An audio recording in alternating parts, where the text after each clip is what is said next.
Chapter 6. After these things, Jesus went over the Sea of Galilee, which is the Sea of Tiberias.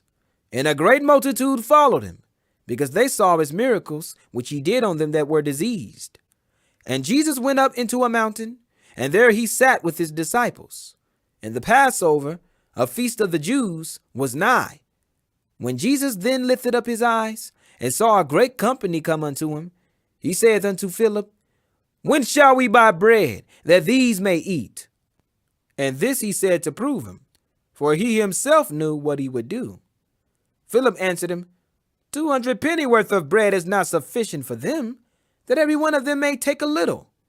One of his disciples, Andrew, Simon Peter's brother, saith unto him, There is a lad here, which hath 5 barley loaves, and 2 small fishes, but what are they among so many? And Jesus said, Make the men sit down. Now there was much grass in the place, so the men sat down, and number about 5,000. And Jesus took the loaves, and when he had given thanks, he distributed to the disciples, and the disciples to them that were set down, and likewise of the fishes as much as they would. When they were filled, he said unto his disciples, Gather up the fragments that remain, that nothing be lost. Therefore they gathered them together, and filled 12 baskets with the fragments of the 5 barley loaves, which remained over and above unto them that had eaten. Then those men, when they had seen the miracle that Jesus did, said, This is of a truth that prophet that should come into the world. When Jesus therefore perceived that they would come and take him by force to make him a king, he departed again into a mountain himself alone. And when even was now come, his disciples went down unto the sea, and entered into a ship, and went over the sea toward Capernaum. And it was now dark, and Jesus was not come to them. And the sea arose by reason of a great wind that blew.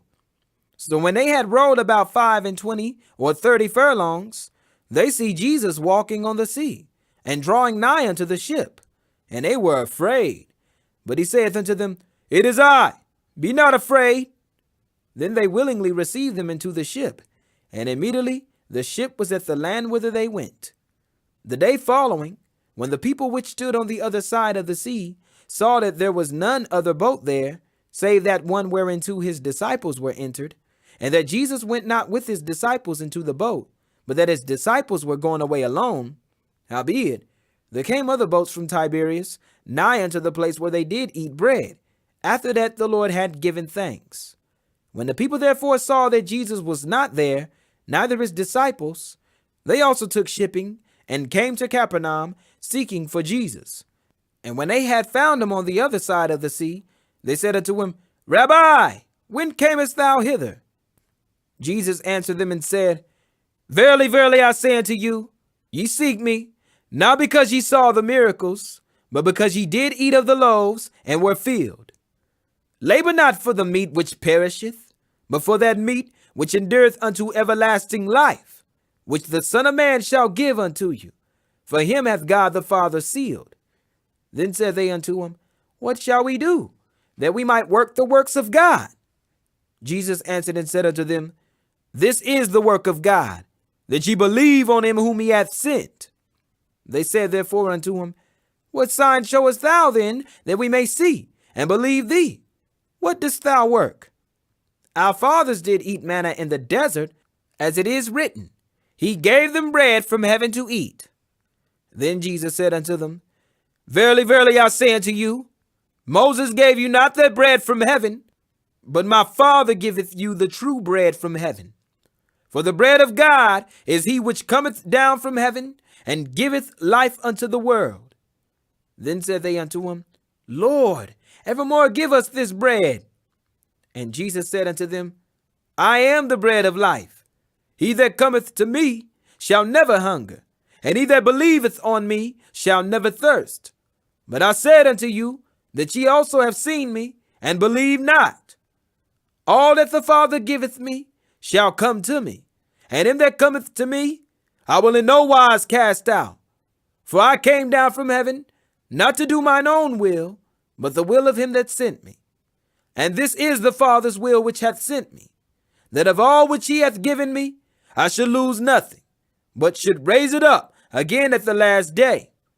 And this is the will of him that sent me, that everyone which seeth the Son and believeth on him may have everlasting life, and I will raise him up at the last day.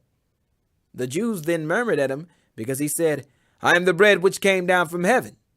And they said, Is not this Jesus, the son of Joseph, whose father and mother we know? How is it then that he saith, I came down from heaven? Jesus therefore answered and said unto them, Murmur not among yourselves. No man can come to me, except the Father which hath sent me draw him, and I will raise him up at the last day. It is written in the prophets, and they shall be all taught of God. Every man therefore that hath heard and hath learned of the Father cometh unto me. Not that any man hath seen the Father, save he which is of God. He hath seen the Father. Verily, verily, I say unto you, he that believeth on me hath everlasting life. I am that bread of life. Your fathers did eat manna in the wilderness, and are dead. This is the bread which cometh down from heaven, that a man may eat thereof, and not die. I am the living bread which came down from heaven. If any man eat of this bread, he shall live forever. And the bread that I will give is my flesh, which I will give for the life of the world. The Jews therefore strove among themselves, saying, How can this man give us his flesh to eat? Then Jesus said unto them, Verily, verily, I say unto you, except ye eat the flesh of the Son of Man, and drink his blood, ye have no life in you. Whoso eateth my flesh, and drinketh my blood, hath eternal life, and I will raise him up at the last day. For my flesh is meat indeed, and my blood is drink indeed. He that eateth my flesh, and drinketh my blood, dwelleth in me, and I in him. As the living Father hath sent me, and I live by the Father, so he that eateth me, even he shall live by me. This is that bread which came down from heaven, not as your fathers did eat manna, and are dead. He that eateth of this bread shall live forever. These things said he in the synagogue, as he taught in Capernaum. Many therefore of his disciples, when they had heard this, said, This is an hard saying. Who can hear it? When Jesus knew in himself that his disciples murmured at it, he said unto them, Doth this offend you? What and if ye shall see the Son of Man ascend up where he was before? It is the Spirit that quickeneth, the flesh profiteth nothing. The words that I speak unto you, they are spirit and they are life. But there are some of you that believe not. For Jesus knew from the beginning who they were that believed not, and who should betray him. And he said, Therefore said I unto you, that no man can come unto me, except it were given unto him of my Father. From that time many of his disciples went back, and walked no more with them. Then said Jesus unto the 12, Will ye also go away? Then Simon Peter answered him, Lord, to whom shall we go? Thou hast the words of eternal life, and we believe and are sure that thou art that Christ, the Son of the living God. Jesus answered them, Have not I chosen you 12, and one of you is a devil? He spake of Judas Iscariot, the son of Simon, for he it was that should betray him, being one of the 12.